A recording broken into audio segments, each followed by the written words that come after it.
I've got a big response to posting of just 30 seconds of an entire workout that I did with Patrick. And I want to make very clear to everybody watching this that is a very small part of the work. And it's less than 1% of what we would attribute to any level of competency or success in any type of training adaptation. So I say that because I don't want anyone to look at that drill, speed towels, and say, oh, this is why he has these arm slots, or oh, this is why he throws fast, or this is why he's got one of the fastest release times in the game, if not the fastest week to week.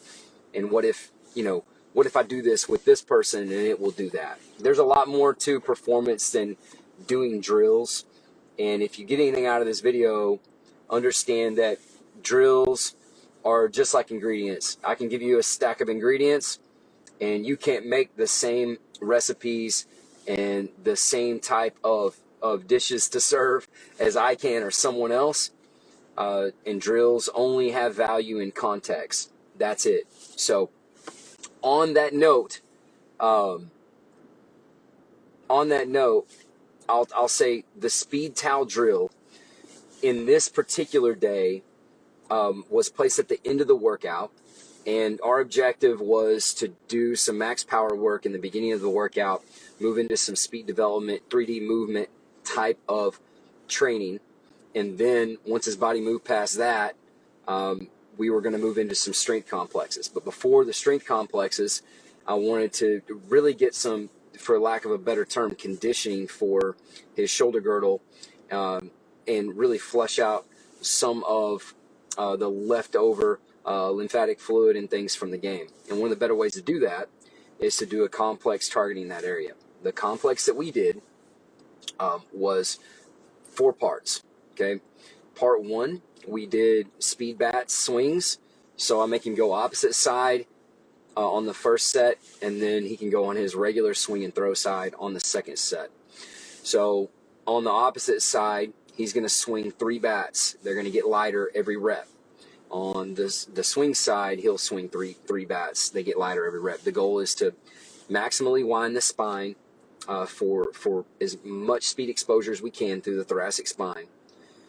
Then the next thing that we're going to do is reverse weighted ball throws. So he's in a kneeling position, and he'll go heavy ball, reverse throw as hard as he can. Then a medium weight ball, reverse throw as hard as he can. And then a light implement as hard as he can backwards. After he gets up from that, it's just a bath towel. That's all it is. I had somebody literally ask me where to order speed towels from. Bizarre. So it's just a bath towel. You don't want to grip it hard, or it's gonna rip on that bicep too much. It's a really, really light grip, just through 2 fingers. And you want to make sure that the athlete is coached to be whippy. And what I mean by that is you put contact in the ground, you put force in the ground, and then snap. You want it to be just like a bull whip. You want to snap. So with that being said, I don't like to overcoach this drill. It really is not about kinematics or how the legs move. You do want to put good front side pressure in.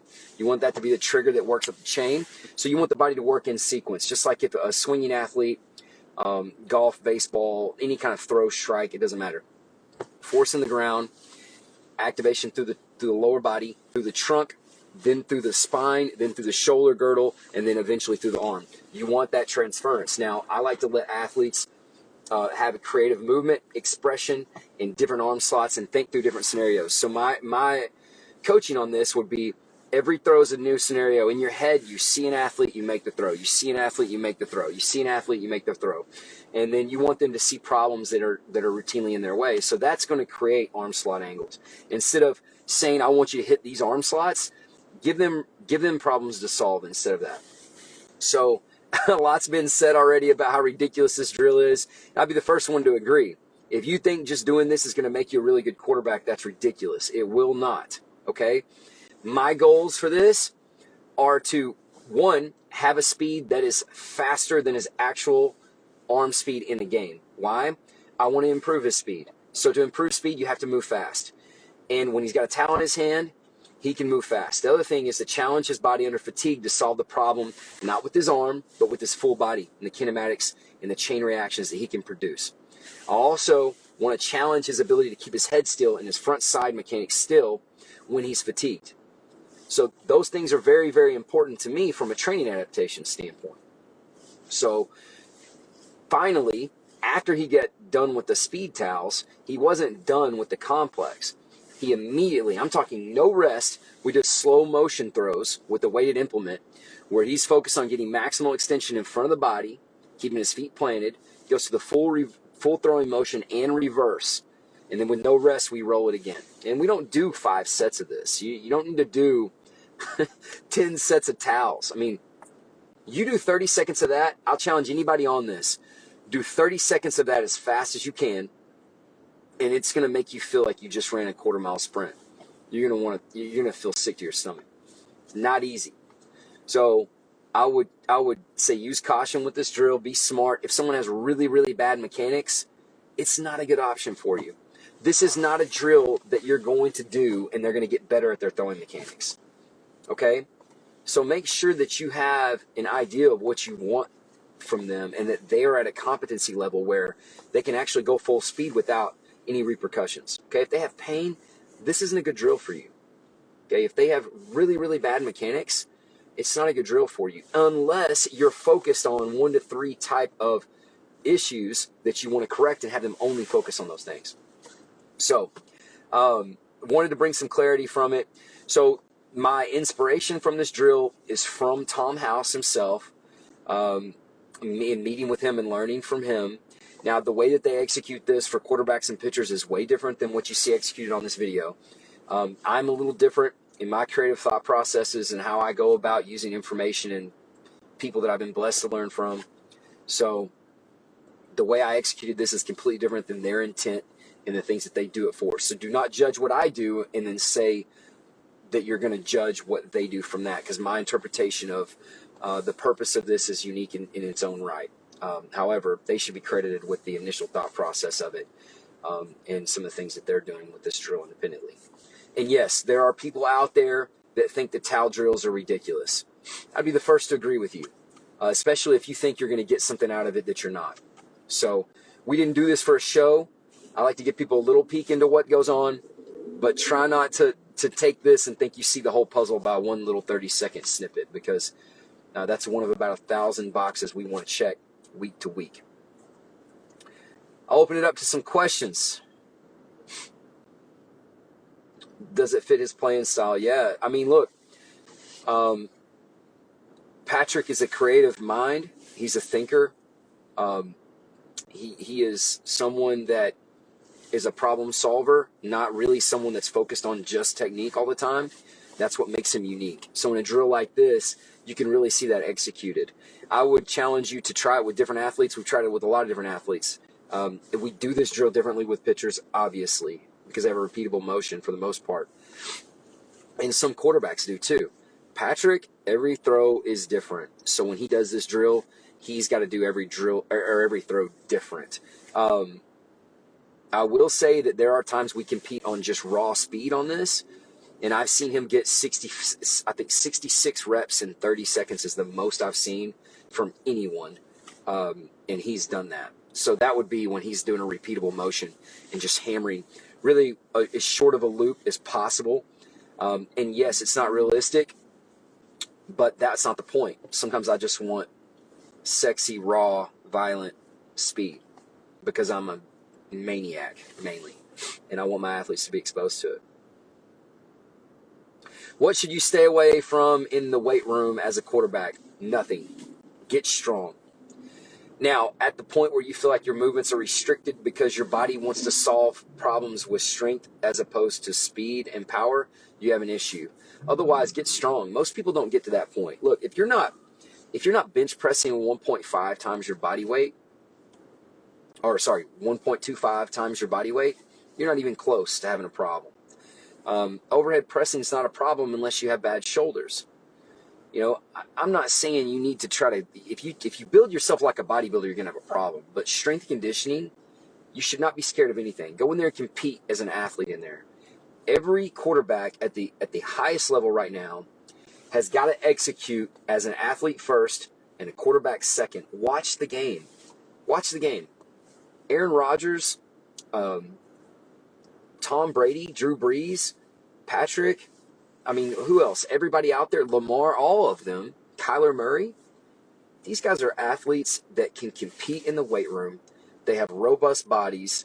They go to what Russell Wilson. Sorry, Russell, didn't mean to leave you out. Good Lord, but you cannot shy away from improving your body. Now, there is a point where it can be to a detriment if you're overexposing yourself to this, or if you're not doing enough of the other things. But you don't need to shy away from anything in the weight room. Tell your strength coach not to hate me. Tell him I said that. Any other questions? Yeah, I just thought with the crazy response to this, I wanted to bring some clarification and make sure that people don't overvalue a towel drill. I mean, it's just one drill. It's not gonna make or break you. I think it's a great drill for infielders. I really do. The thing that you want to make sure is they don't have any initial pain from the overuse in sport of baseball. Nobody should do this drill if they have any pain. No one. But yes, for infielders, it would work. For pitchers, the way we do this is I really want them to execute their motion fully and finish out in front, hold the front side, and get long. When I say get long, I don't mean arm action. I'm talking get long with the lower body. I want big strides. I want them to turn over in the back. I want them to make sure that they're really, their lower body kinematics are a lot more important in this drill, in my opinion.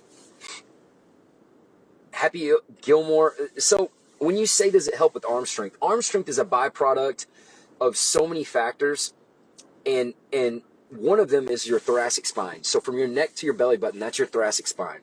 How fast that can move and how much power you can generate from your legs that transfers to that is a key component to arm speed and arm strength. So indirectly, the Happy Gilmore drill can definitely help arm strength because it helps with transference from the lower body to the upper body. Now, again, it's not the end-all be-all. There's a lot of ways to do that with med ball throws and just having a really good movement training system and an implementation of med ball throws from at least 8 different angles and various implements. Developing your core for throwers, throw. Do fast things. If you don't expose your core musculature to high velocities and at least 8 different force vectors, then you're not going to express power in a variety of different ways, and one of those being throwing. So it's not that complicated. If your body can produce power in a lot of different ways and execute that throwing, striking, and moving, which is key, and then you combine that with things that you can integrate from the weight room. I said combine that with things you can integrate from the weight room, good chance you're going to throw really hard, and you're going to throw better, and you're going to expose your core to things that actually develop the core for throwing. And look, there's not very many quarterbacks and pitchers that have an 8-pack or 6-pack.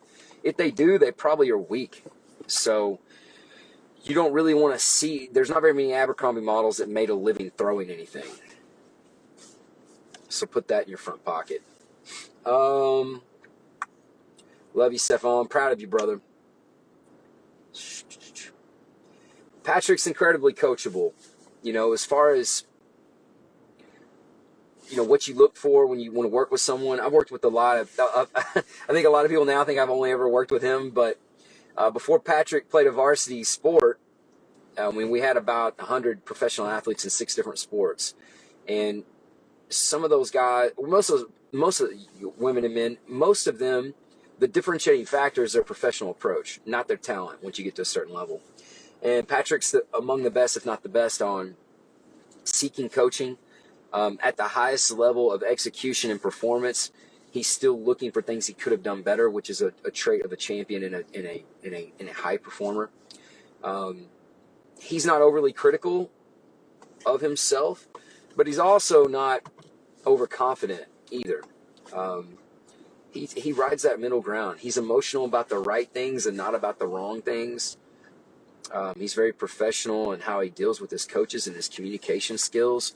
These things are incredibly important. And look, man, I mean, Patrick likes to have fun, so I can't be militaristic when I train him. That I could be, but that's not going to get the best out of him. And that's not from his feedback. That's from my own observation. So if I don't throw in some fun with him, I don't get his absolute best. Well, competition too. I got to tell him, I got to put a bar a little bit above what I think he can do to get him to do his best. How can you get better shoulder flexibility and external rotation? That's a complex question. There's a lot of ways to do that. Shoulder flexibility is a misunderstood term. For the most part, flexibility is tissue extensibility. Okay, but mobility is range of motion in a way that you can execute strength, and I think that's probably what you mean. External rotation, you can do with your bands. A lot of people do a lot of band work. One of the things I like to sneaky get better external rotation is take your bands about waist level and draw some small circles in that external rotation type of movement around your hips, and let those circles get bigger. And what you'll find is you'll naturally get more degrees of range of motion by going in that circular motion rather than just cranking right at it. Because, you know, we all know that there's people out there that teach this really rigid band routine, and there's the guy that's like, oh my gosh, don't move your scapula, and that's a lat strain waiting to happen, and all this stuff. But the truth is the body sometimes needs different angular exposures of movement in order to further get more range of motion in an acute movement or an exact movement. So I would really work on some of those circular motions to kind of let your body ease into those ranges, and then I think you're gonna find that you get better external rotation. And a lot of that layback, you know, that you want, most athletes can't get statically. The good ones can't get statically what they can get in movement. So, okay, yeah. Delvon, before you worked on him, and good job hitting those objectives, by the way. Before you worked on him, we did get some work yesterday. It was not a light day. It was not an off day for him.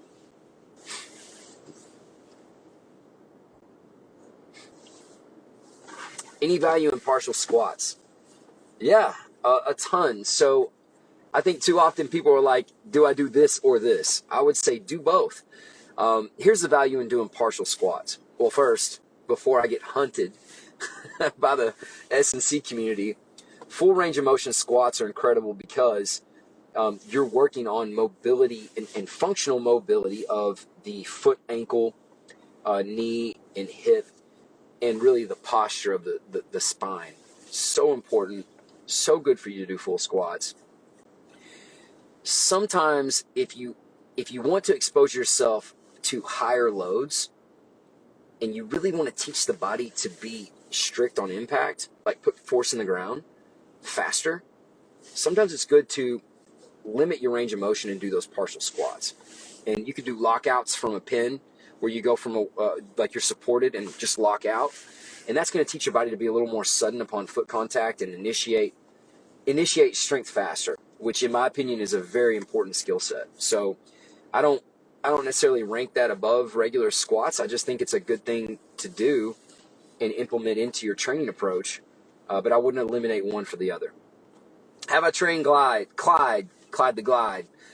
Yeah, not extensively, a couple times, maybe just once actually, but I've seen him practice and been around him, and I'm incredibly impressed with who he is as a person. And his body is incredible, and I was impressed with the things he was able to do in the session that we had before the season. And man, what a pickup. He's going to have an incredible career. Really excited that he's with Patrick. Chop wood, carry water is not a drill. That's a book, my man. I just put that as a caption. When do I work with Patrick? That is private information, but you know, he likes 2 p.m. a lot. So, all right, that wraps it up. All love to everybody. Hope y'all have a blessed Thanksgiving. I'm thankful. I'm blessed beyond what I deserve, and I'm thankful for people that would invest time even watching this video to this point. So if that's you, God bless you. All love your way. Love your people. No diets on Thanksgiving. But get back on that train and don't have any leftovers when it's over. God bless all of you. Have a good one.